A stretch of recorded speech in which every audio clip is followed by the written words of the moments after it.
This is one of the things that's always absolutely enticed us about the Roman Empire. Think beyond the gladiatorial spectacles and passionate gatherings portrayed in movies and TV.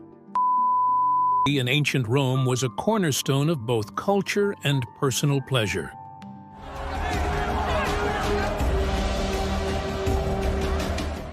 Like today, Rome embraced diverse sexual expressions, same-gender relationships, of professionals of all classes, and a fascination with erotic art. But alongside this openness, there was a darker undercurrent. In this video, we delve into 20 fascinating aspects of Roman sexuality, revealing a world both familiar and uniquely ancient. Join us as we explore these lesser-known facets of Roman life and uncover their complex attitudes toward sex and pleasure. Number 1. Sexual assault. The foundation of Rome is intertwined with episodes of violence and abduction. In its early days, long before it became a republic, Rome was often portrayed as a haven for outlaws and ruffians. The fledgling city aggressively expanded its domain by raiding neighboring city-states, seizing resources and capturing people to bolster its population and extend its territory. A particularly infamous incident occurred around 75 BCE, when the Romans, seeking to increase their numbers, abducted women from the nearby Sabine tribes. This act of kidnapping and forced assimilation marked the beginning of Rome's transformation into a diverse cultural hub. Number 2. Being gay. In ancient Rome, same-gender relationships among men were generally accepted, albeit with certain social rules. Men could engage in relationships with other men without jeopardizing their social standing, as long as they were the dominant partner. This status allowed them to have relations with slaves and even actors without facing societal backlash. However, the treatment of women in Rome was starkly different, as rigid gender norms prevented women from holding any significant positions of power. In relationships, penetration symbolized dominance and power, and this societal view often meant that interactions between women would typically involve a male participant. Number 3. Stoics. The Stoics in ancient Rome advocated for romantic relationships as a means to promote social stability. They disapproved of relationships based purely on pleasure, seeing them instead as opportunities to foster family harmony and strengthen bonds between individuals. Stoic philosophers regarded desire as a natural yet unnecessary impulse. They believed that should be approached with objectivity and rationality, to prevent it from clouding judgment or reason. A core tenet of Stoic philosophy was the equality of all individuals, including women and slaves. Consequently, Stoics held that acts should not infringe on another person's freedom or will.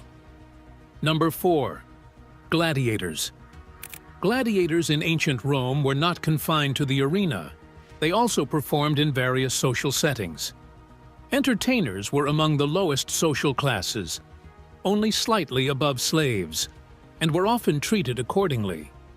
However, gladiators were seen as exceptional performers, attracting the attention and desire of many men and women. These performers frequently engaged in illicit affairs, including secret rendezvous, where the spouses of prominent individuals paid for their services. Much like today's celebrities, gladiators were involved in numerous scandals. One infamous tale involves Faustina, the wife of Roman Emperor Marcus Aurelius. According to legend, Faustina became so obsessed with gladiators that her husband consulted a soothsayer for guidance. The oracle advised that Faustina should sleep with a gladiator, have him executed over her, and then bathe in his blood to both satisfy her lust and purify herself. After this act, she was to engage intimately with Marcus Aurelius immediately afterward. This bizarre and macabre ritual was reportedly carried out as instructed. Number 5. Kissing. The Romans played a significant role in popularizing the practice of kissing around the world. According to an article in the Daily Beast, kissing was so integral to Roman culture that it spread throughout their empire and eventually to other parts of the world.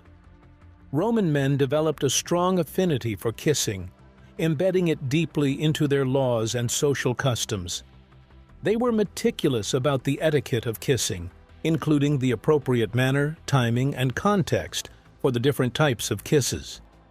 For instance, passionate kissing during wedding ceremonies was a common practice in ancient Rome, often performed in front of large gatherings, a tradition that continues to this day. Number 6. Incest. In ancient Rome, incest was not entirely unheard of, but it was generally rare and heavily stigmatized. Those who engaged in such practices were often powerful individuals who could escape social repercussions, such as influential politicians. One of the most infamous stories involves Nero, who was rumored to have had a scandalous relationship with his mother. However, historical evidence has emerged to challenge and refute many of these claims. Number 7. Divine Virgins. In ancient pagan Rome, Vestal Virgins played a crucial role as guardians of the Temple of Vesta, honoring the goddess of the hearth. Always numbering 6, these virgins were considered divine caretakers entrusted with the safety and prosperity of Rome under the watchful gaze of the gods. Selected between the ages of 6 and 10, Vestal Virgins vowed to maintain their chastity throughout their 30-year service. Roman law strictly forbade men from touching Vestal Virgins, yet emperors often flouted this prohibition. For instance, Emperor Elagabalus sought to produce celestial heirs and scandalized Roman society by marrying a Vestal Virgin. This controversial act did little to improve his already tarnished reputation. Number 8. Concubinage. Concubinage was a practice in ancient Rome where men engaged in sexual relationships with women who were not their spouses. These women typically occupied lower social positions and entered into these arrangements for convenience or financial advantage. Despite being illegal, concubinage was widespread and socially accepted. Children born to concubines were considered illegitimate and faced limited legal rights. However, they often received excellent care and education from their parents and could achieve successful careers, particularly in politics or the military. Among the upper classes, marriage was often strategic for alliance building or political gain, yet powerful and affluent men still sometimes maintained concubines. For example, Julius Caesar famously had a long-standing relationship with Cleopatra, the Queen of Egypt. Ancient Roman concubines often enjoyed more independence and autonomy compared to counterparts in other societies. They generally had freedom of movement and were not obligated to bear children or manage household duties. This relative freedom contributed to their distinct role within Roman society despite the social and legal constraints they faced. Number 9. Adultery. In ancient Rome, adultery was considered a grave offense with severe consequences. If a married woman was caught in an extramarital affair, she could face punishments ranging from death to divorce.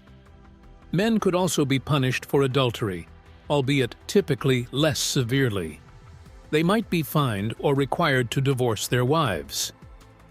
Adultery was viewed as a threat to the stability of the family and the institution of marriage.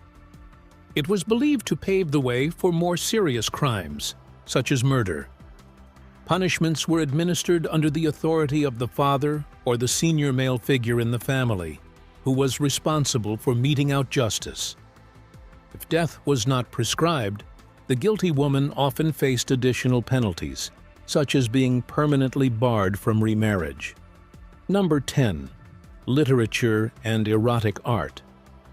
In ancient Rome, erotic literature and art were widely embraced forms of entertainment and expression. They served to both titillate and amuse their audience, often featuring explicit sexual scenes. Examples of Roman erotic art include statues like the Capitoline Venus and the erotic paintings found in Pompeii and Herculaneum. Writers like Ovid contributed to this cultural landscape with their poetic explorations of love, relationships, and sexuality. Roman erotic art and literature offer a unique glimpse into the sexual culture of classical Rome, revealing the Roman attitudes toward sex and relationships. Poetry, in particular, was a popular medium for expressing romantic and erotic themes, appealing to both men and women. Statues depicting sensual scenes were also prevalent during this period, many of which are still preserved in museums today. These artworks provide valuable insights into the erotic culture of ancient Rome, reflecting the society's openness toward sexuality and the diversity of its artistic expression. Number 11. Disease of Virgins by Hippocrates. The rare and fatal illness known as Hippocrates' disease of virgins uniquely affects young women who have never been married or engaged in sexual activity. Named after the Greek physician Hippocrates, who first described it in his work On the Sacred Disease, the illness is characterized by sudden onset symptoms such as fever, headaches, and convulsions, which progress to paralysis and ultimately death. Unfortunately, there is no known cure for Hippocrates' disease of virgins. Prevention remains the only strategy. Historically, the prevailing belief to prevent this illness was to ensure that young women married or engaged in sexual activity before reaching the age of 16, thus avoiding the onset of the disease altogether. This practice was rooted in the cultural and medical beliefs of ancient times concerning women's health and sexuality. Number 12. Female nudity. The perception of the nude female form in ancient Roman culture has been a subject of ongoing debate and controversy among scholars. There is no consensus on how Roman society exactly viewed the display of female nudity. Instead, various theories and interpretations abound. Some scholars argue that Roman society was relatively accepting of nudity, including the public display of women's bodies and breasts. They suggest that women could exhibit their bodies without fear of social stigma or condemnation, reflecting a broader cultural tolerance towards nudity. Contrarily, others contend that despite this tolerance compared to other ancient civilizations, there was still a strong emphasis on decency and modesty regarding the female nude. They propose that while some women may have had the freedom to showcase their bodies publicly, such displays were generally seen as improper and forbidden for most women.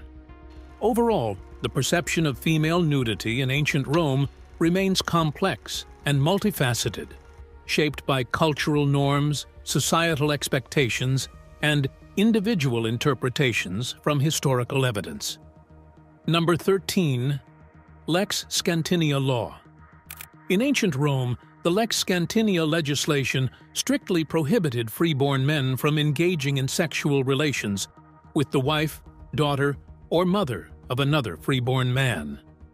Initially enacted in the 3rd century BC, this law was later expanded to encompass same-sex relationships as well.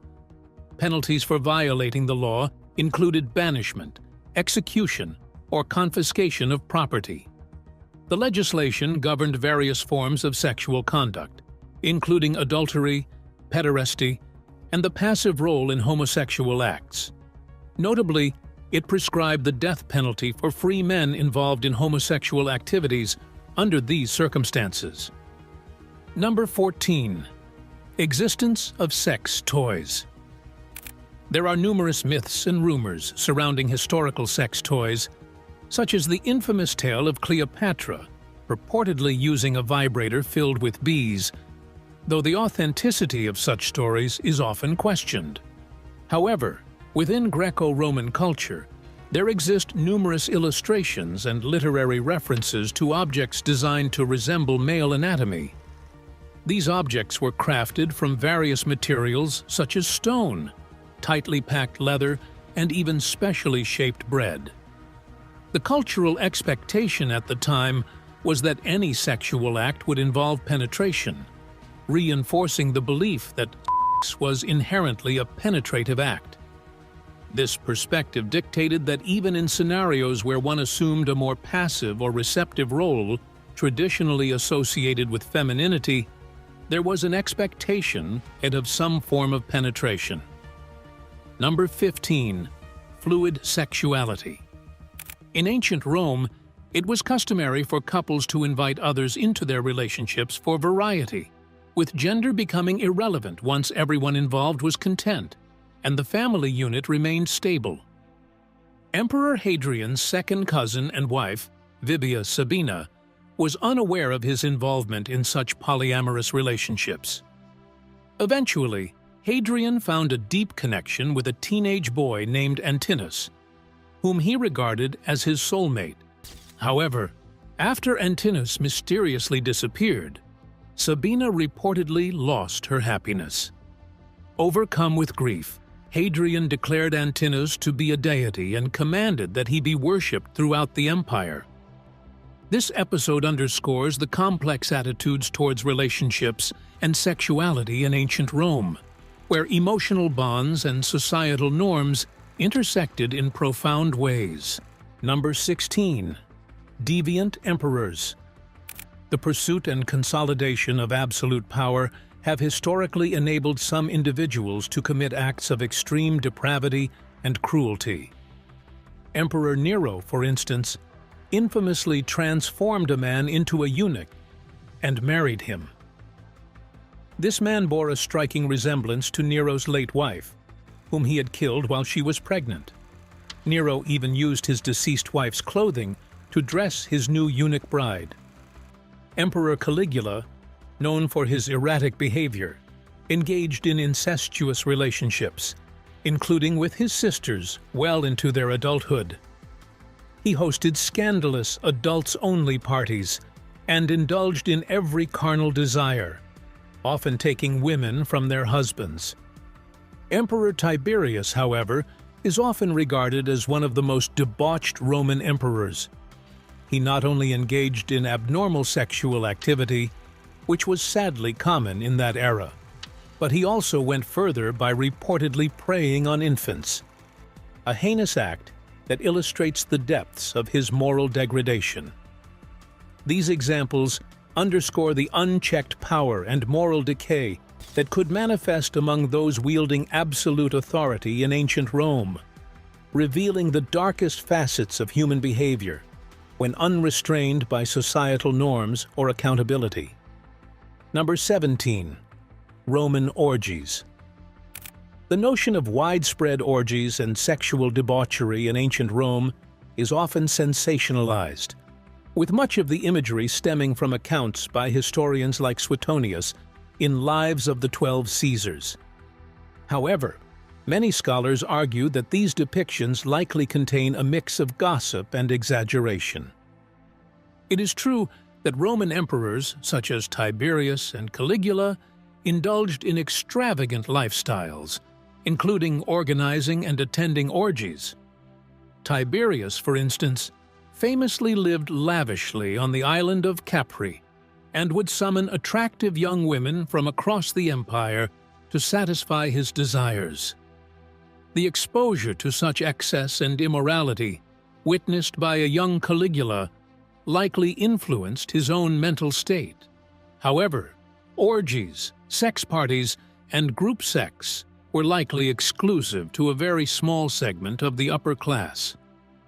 The majority of Romans led more modest lives, focused on everyday struggles, and maintaining their family's reputation.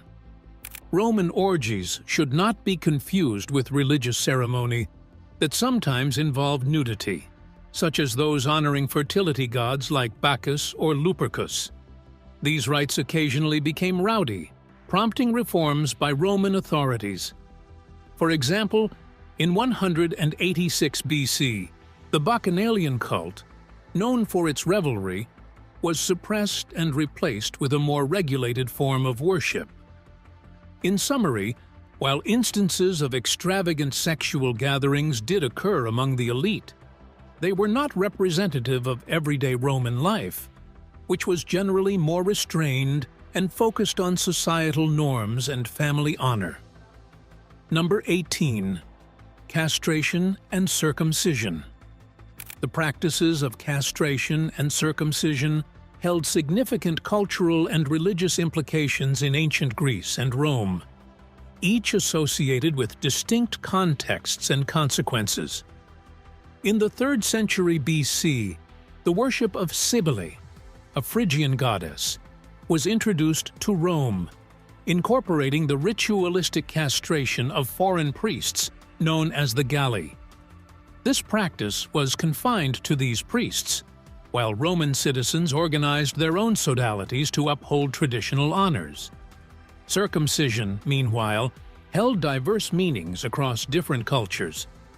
For Jews, it symbolized the Abrahamic covenant and was performed on male neonates, adult male converts, and slaves. Greco-Roman writers often associated circumcision with Egyptian origins, despite recognizing it as a defining trait of Jewish identity. Philosophers like Sallustius linked circumcision to peculiar familial and sexual customs observed in other cultures. During the Roman Republic, a law known as the Lex Cornelia prohibited various forms of mutilation, including castration, although some Romans retained attractive male slaves as delicati and occasionally had them castrated to preserve their androgynous appearance. Emperor Nero infamously castrated and publicly married his freedman Sporus. By the end of the 1st century AD, Emperors Domitian and Nerva had banned castration due to concerns over the trafficking of eunuch slaves. Emperor Hadrian temporarily outlawed circumcision with a death penalty between 128 and 132 AD, but subsequent emperors, like Antoninus Pius, mitigated these restrictions for Egyptian priests and Jews. Under Constantine the Great, the first Christian emperor, legislation allowed slaves who had been circumcised to be freed. However, in 339 AD, circumcising a slave was made a capital offense, reflecting evolving Roman attitudes towards religious practices and human rights. These laws and prohibitions demonstrate the complex interplay between religious tradition, cultural identity, and imperial governance in ancient Rome. Number 19. Regulating semen.